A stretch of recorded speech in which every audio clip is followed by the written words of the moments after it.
Hey chickies! Okay, today we are doing something super fun. Emoji nail art inspired by my emoji socks from Living Royal. So much fun. Anyway, let's get into it. I hope you like it.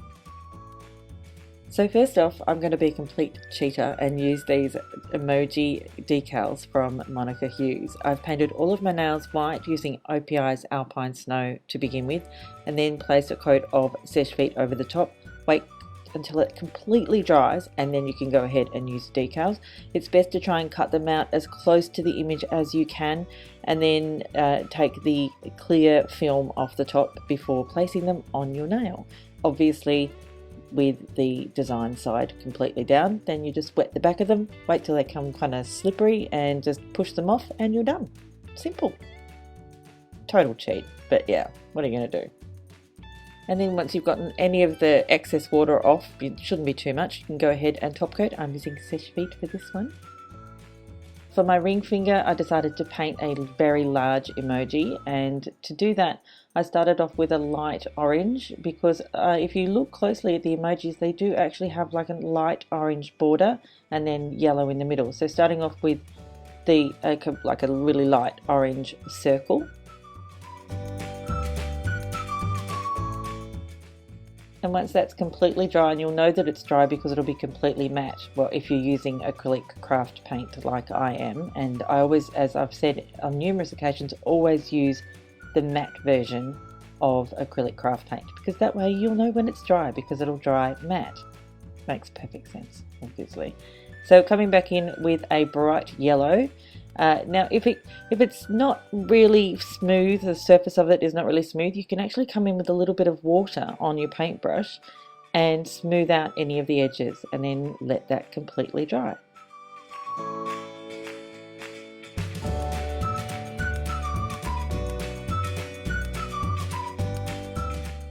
Now this is something I always do just because in case I make a mess or make a mistake, I don't have to start the whole thing again. So I'm using a little bit of top coat over the top of the yellow circle, and then coming in with the black Acrylic Craft paint to do the detail. See, if stuff up on this, I can just wipe it off and I don't have to do that whole circle thing again. So it makes perfect sense, obviously.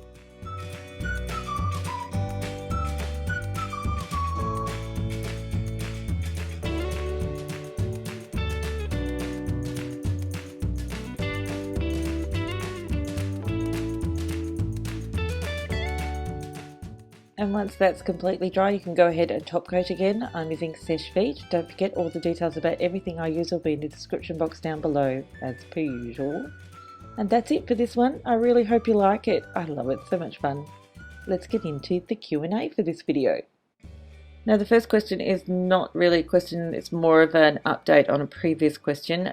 The Goodbye Girl, she mentions that she looked at the OPI glitter off and the word latex is nowhere to be seen, so that may very well be a great alternative to liquid latex for those of you who are unfortunately allergic to latex. So thank you very much, the Goodbye Girl. Next one comes from Calissa Hardy. Calissa asks, do I have a nail care video? I do. It's really old and probably a lot of the stuff in it is kind of not relevant anymore, so I am doing a new one in the next couple of weeks, so I really hope you stick around for that. Next is from Kristen Johnson. She mentions that NYC make a peel-off base coat which is under $2. Wow, that's cheap. So that's way cheaper than the OPI one, so if anybody wants to check that out, that'd be great. Not sure if it has latex in it though, but you know, someone's going to find out and let us all know. Yay! Now Kristen also asks if I was going to do any nail polish collection reviews on your channel. I'm thinking about it. I'm not sure if I will, well, geez, you guys will be the first people to know. Yeah, I might do it. Something I'll be looking into actually. Next question is from Amber Wilder. Amber says, I know there are many different nail art brushes available for sale, so my question is, which ones are your favourite go-to brushes when doing nail art? So for right now, the Nail Series 706, which I bought from the owner of the Stylish Nail Art Shop, I don't think you can buy them anywhere else but Japan, and she was just doing me a favour. Apart from that, because that helps you not at all, I really love the pure colour brushes that she uses, that she sells. If I didn't have my Nail Series 706 brush, I would be using those all the time because I love them. And I have a few. And the last question for this one is from Amy Haley. She asks, are you Australian? Now, Juicy Watermelon already answered that. She said, yes, she is Australian. And yes, you're right, I am. G'day. Thank you so much for watching. I'll see you next time. Bye, chickies. Oh, and thank you for subscribing. And thanks for that delicious thumbs up. Bye.